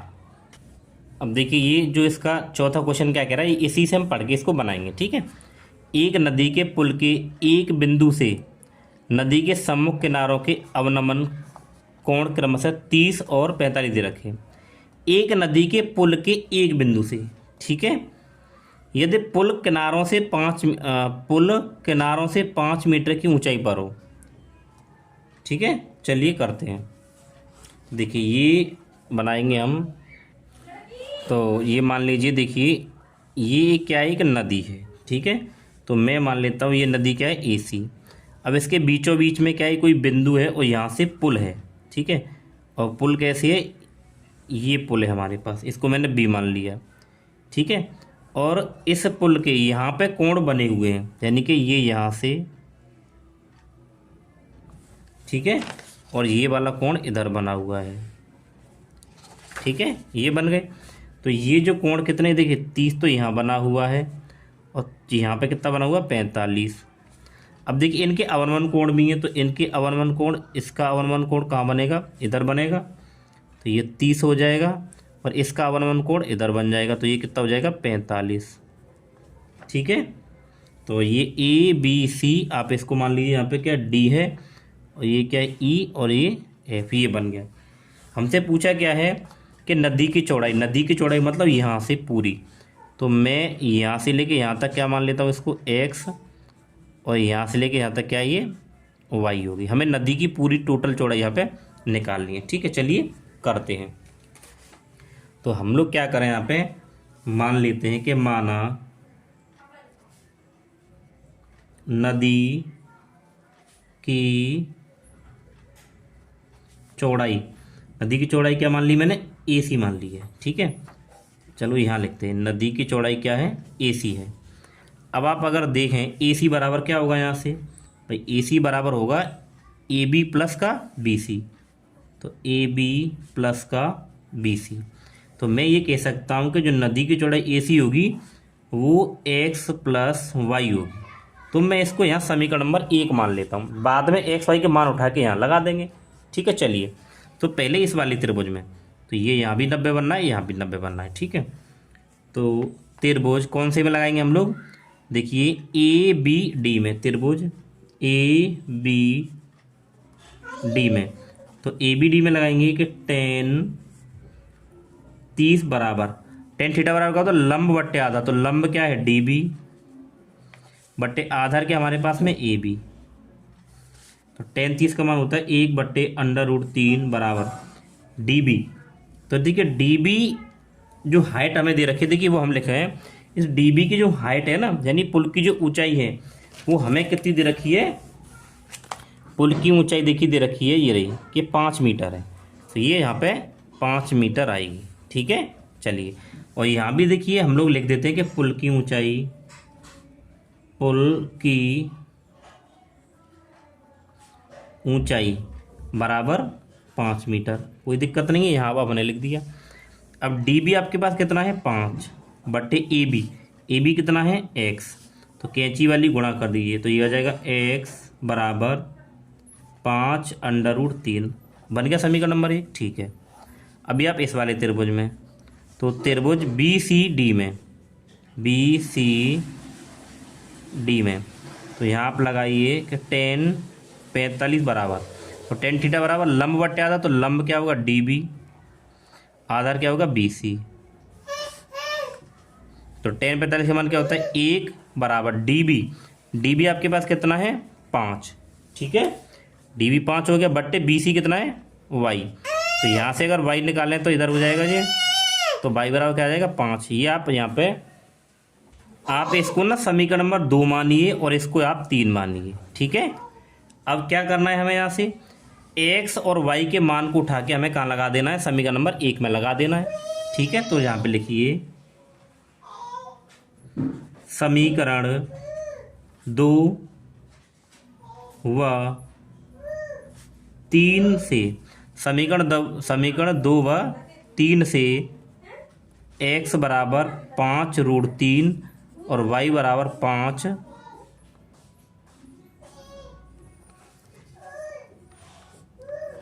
समीकरण 1 में रखने पर, ऐसे लिख दीजिए आप, यानी समीकरण 2 व 3 से x बराबर 5√3 और y बराबर 5 समीकरण 1 में रखने पर। समीकरण 1 क्या है, ए सी बराबर x प्लस वाई, तो ए सी बराबर x प्लस वाई, तो ए सी बराबर x का मान क्या है 5√3 प्लस y कितना है हमारे पास 5।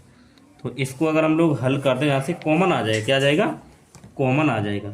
ठीक है, या फिर देखिए क्वेश्चन में हमसे बोल भी रखा है, क्या बोल रखा है कि √3 का मान हमें 1.732 लेना है, तो इसको लगा देते हैं।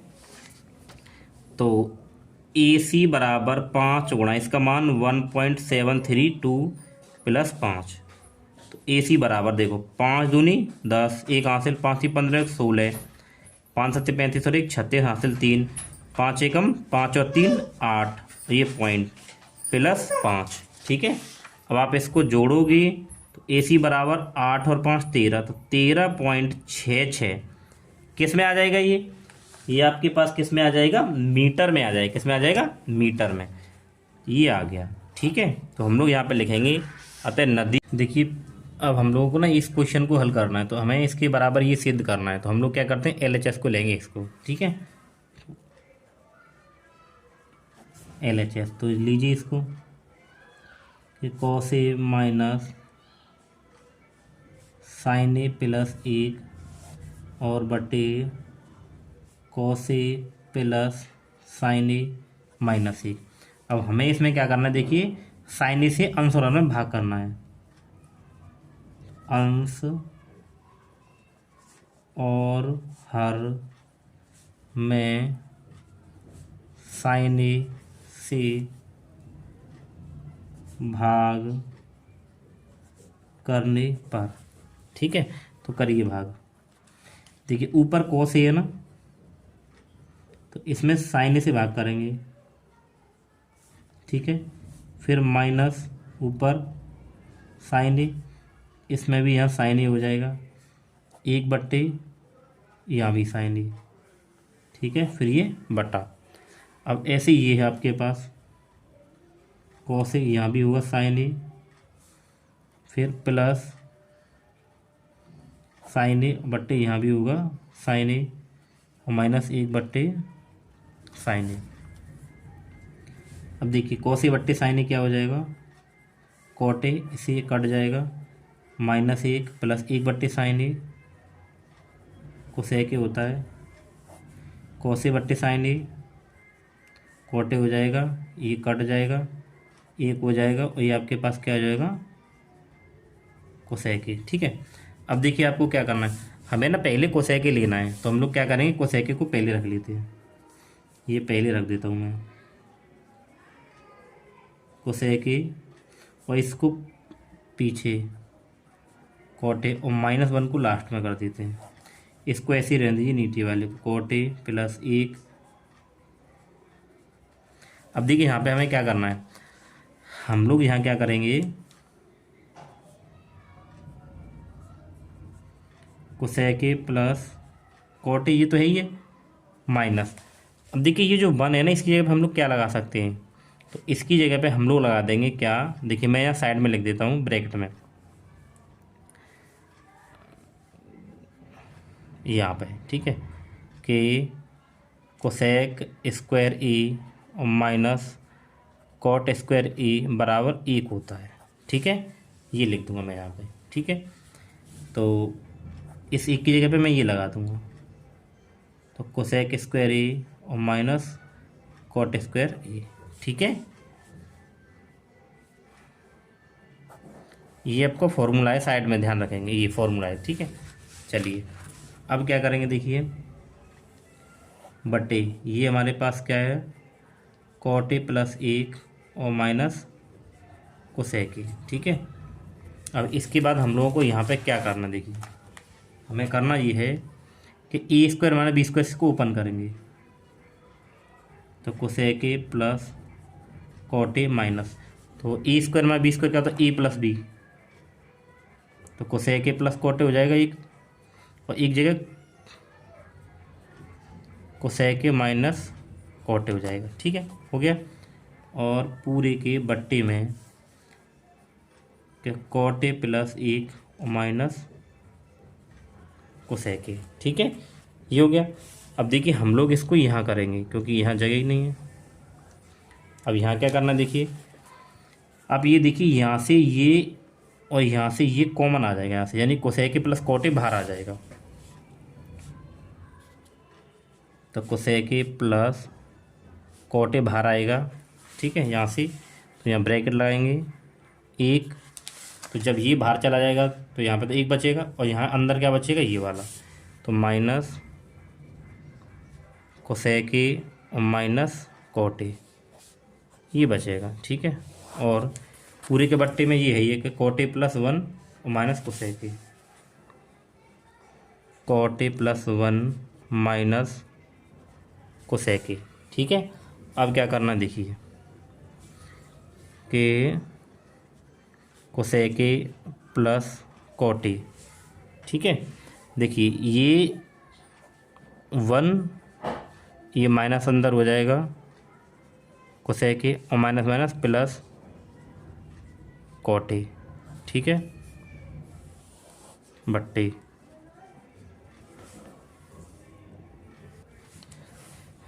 अब देखिए अब आप जहाँ पे एक काम करिए, क्या देखिए ये कैसे लिखा है, 1 माइनस कोसेक ए और प्लस कॉट ए, तो नीचे वाले को हम लोग ऐसे भी तो लिख सकते हैं भाई, नीचे वाले को हम लोग ऐसे ही अरेंज कर देंगे। कैसे करेंगे, देखिए कि पहले हम लोग 1 को लिखते हैं, फिर माइनस कोसेक ए लिख दें, और फिर प्लस का कॉट ए लिख दें।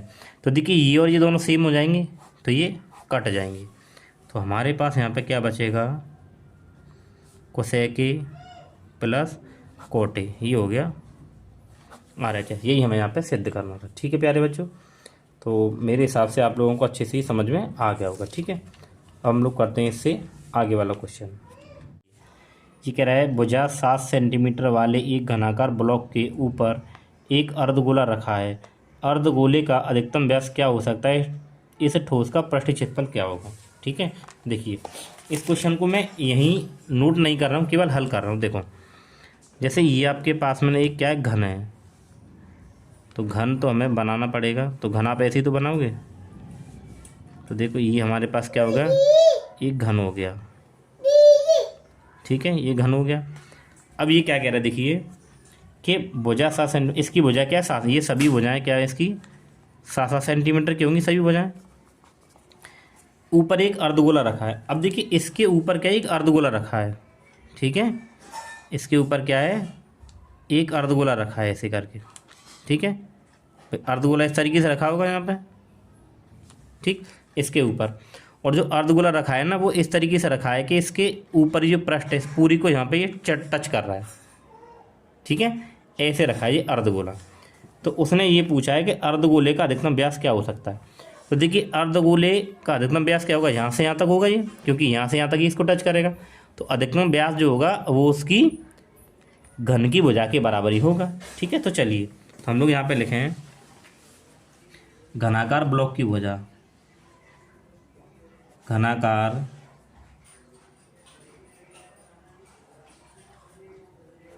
ब्लॉक की भुजा ए मान लेते हैं। तो हमें दे रखी है 7 सेंटीमीटर। तो इस अर्धगोले का अधिकतम व्यास भी क्या होगा, 7 ही होगा। ठीक है, तो अर्धगोले का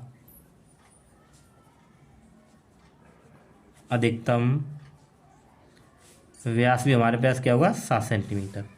तो अगर मैं इस अर्धगोले की अगर त्रिज्या निकाल लूँ तो कैसे निकालूंगा, तो r बराबर यानी कि त्रिज्या, तो क्या आ जाएगी व्यास बट्टे 2 यानी 7/2। तो इसको ऐसे ही रहने दीजिए। ठीक है, अब उसने पूछा है इस ठोस का पूरे का पृष्ठ क्षेत्रफल, तो कैसे निकालेंगे, तो हम निकालेंगे देखिए इस घन का पृष्ठ क्षेत्रफल 6a² प्लस अर्धगोले का पृष्ठ क्षेत्रफल 2πr²। लेकिन इसमें से हमें πr² माइनस करना पड़ेगा। क्यों, क्योंकि देखिए जब 6a² में इस पूरे घन का ऊपर वाले पृष्ठ का भी क्षेत्रफल आ रहा है और यहाँ पे ऊपर ये वृत्त भी आ रहा है। ठीक है ना, तो हम लोग इस वृत्त के क्षेत्रफल को क्या करेंगे, घटा देंगे यहाँ से। ठीक है, तो देखिए पूरे ठोस का पृष्ठीय क्षेत्रफल, ठीक है ना, तो बराबर घन का पृष्ठीय क्षेत्रफल, घन का पृष्ठीय क्षेत्रफल प्लस अर्धगोले का पृष्ठीय क्षेत्रफल। ठीक है ना, और माइनस वृत्त का क्षेत्रफल, वृत्त का क्षेत्रफल। ठीक है, तो घन का पृष्ठीय क्षेत्रफल क्या होगा 6a², अर्धगोले का 2πr² और माइनस वृत्त का क्षेत्रफल πr²। ठीक है, देखिए ये हो जाएगा 6a² प्लस 2πr² में 1πr² घटाएंगे तो πr² आएगा। और यहाँ पे देखिए हम लोगों को ये नहीं दे रखा है कि हमें पाई का मान क्या लगाना है। ठीक है, तो देखिए 6 गुणा ए का मान 7 है, 7 का स्क्वायर। अब पाई का मान हम लोग यहाँ पे क्या करें, पाई का मान 22/7 लगा लेते हैं। तो 22/7 गुणे आर कितने हमारे पास 7/2, तो 7/2 का स्क्वायर। तो 6 गुणे 7 गुणा 7 हो जाएगा ये, और 22/7 गुणा, इसको 2 बार लिखेंगे। ठीक है, देखिए इससे ये कट जाएगा और 2 से काटोगे 11 बार। ये कितना आया देखिए, ये आया 6 सत्ती 42 गुणे 7 प्लस यहाँ पे क्या है देखिए 11 गुणा 7, तो 11 7 77/2, 7 दूनी 14, 7 दूनी 14 और 1 15। ठीक है, और प्लस 77/2 ये है हमारे पास में ना अब इसको हम लोग क्या लिख सकते हैं, ठीक है। देखिए यहाँ ये गुणा गलत हो गया, 7 दूनी 14 एक हासिल और 7 चौक 28 और एक यहाँ 29 आएगा, क्या आएगा 29, ठीक है।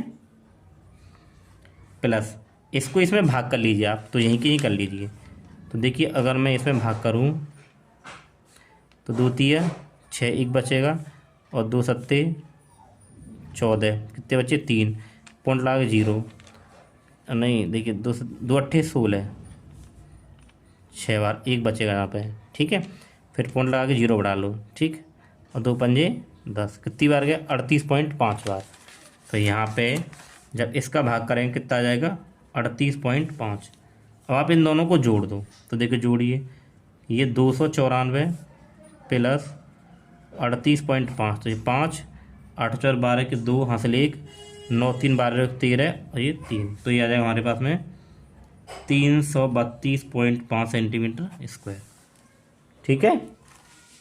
ये आ जाएगा इसका क्षेत्रफल। तो चलिए अब नेक्स्ट क्वेश्चन को करते हैं। ये इस क्वेश्चन में ये बोला गया है इसका अथवा वाला कि एक ठोस एक अर्धगोले पर खड़े शंकु के आकार का है, ठीक है। देखिए एक कोई अर्धगोला है, ये अर्धगोला मैंने बना दिया और इस पर क्या है एक शंकु खड़ा हुआ है, ठीक है। ये शंकु खड़ा हो गया, जिनकी त्रिज्या 3 सेंटीमीटर है, तो जिनकी त्रिज्या का मतलब दोनों की त्रिज्या है, और ये इसकी क्या होगी यहाँ से लेके ये हाइट होगी, ठीक है। तथा तिर्यक ऊंचाई मतलब एल, तो ये शंकु की एल दे रखी है हमें 3√2 सेंटीमीटर, और जो त्रिज्या है ये हमें कितनी दे रखी है 3 सेंटीमीटर, ठीक है। ये दे रखा है, हमें इस पूरे ठोस का आयतन निकालना है। तो कैसे निकालेंगे, शंकु का आयतन और इस अर्धगोले का आयतन। तो उसके लिए हमें क्या चाहिए, देखिए शंकु का आयतन क्या होता है 1/3 पाई आर स्क्वायर एच, और अर्धगोले का 2/3 पाई आर क्यू। लेकिन यहाँ हमारे पास क्या है एच नहीं है शंकु की, तो वो निकालनी पड़ेगी हमें, ठीक है। तो चलिए कैसे करेंगे हल। तो देखिए शंकु की त्रिज्या और अर्धगोले की दोनों बराबर रहेंगी, ठीक है। तो शंकु की त्रिज्या बराबर अर्धगोले की त्रिज्या, दोनों बराबर होंगी, तो आर मान लेते हैं। तो आर बराबर 3 सेंटीमीटर, और फिर हमें एल दे रखा है, तो एल बराबर 3√2 सेंटीमीटर। तो हम लोग एच निकालते हैं, तो एच बराबर सूत्र एल स्क्वायर माइनस का आर स्क्वायर। तो एच बराबर एल कितना है 3√2 का स्क्वायर माइनस आर कितनी है 3, तो 3 का स्क्वायर। तो एच बराबर देखिए इसको जब हल करेंगे ना, कैसे हल करेंगे, देखिए 3√2 और गुणा 3√2, तो 3 3 9 और √2 का √2 से 2, तो कितना हो जाएगा 18 और माइनस 3 3 9, तो एच बराबर अंडर रूट कितना बचा 9, तो एच बराबर 3 सेंटीमीटर आ गया। अब हमें निकालना है पूरे ठोस का आयतन, ठीक है। तो यहाँ निकाल देते हैं हम लोग ठोस का आयतन। ठोस का आयतन क्या होगा, शंकु का आयतन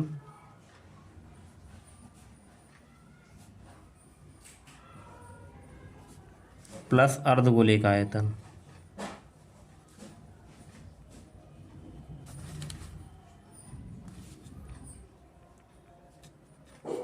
तो शंकु का आयतन 1/3 पाई आर स्क्वायर एच, अर्धगोले का आयतन 2/3 पाई आर क्यूब।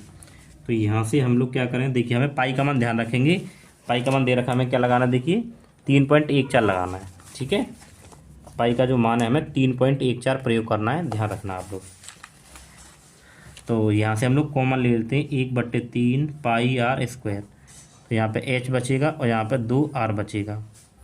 तो 1/3 गुणे पाई का मान 3.14 गुणा आर, तो आर हमारे पास 3 है, 3 का स्क्वायर गुणा एच का मान 3 आया है, और 2 गुणा आर कितनी आई है आपके पास 3, ठीक है, आर भी 3 है। इसको हल करते हैं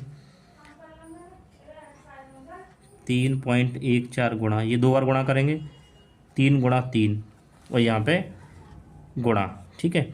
देखो ये कितना हो जाएगा कि तीन दूनी 6 और 6 और 3 9 हो जाएगा, डायरेक्ट कर दे रहा हूँ, 3 से 3 कट जाएगा।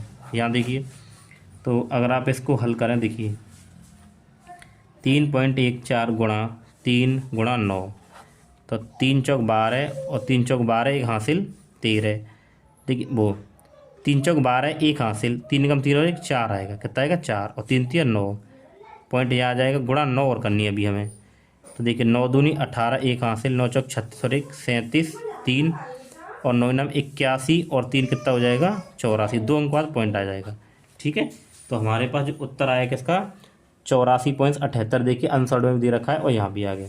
अब ये आयतन है तो यहाँ पे आ जाएगा सेंटीमीटर क्यूब। ठीक है, तो प्यारे बच्चों ये जो पूरा अनसॉल्व था, ये सेट नंबर दूसरा ये पूरा सॉल्व हो चुका है। ठीक है, चलिए मिलते हैं नेक्स्ट वीडियो में।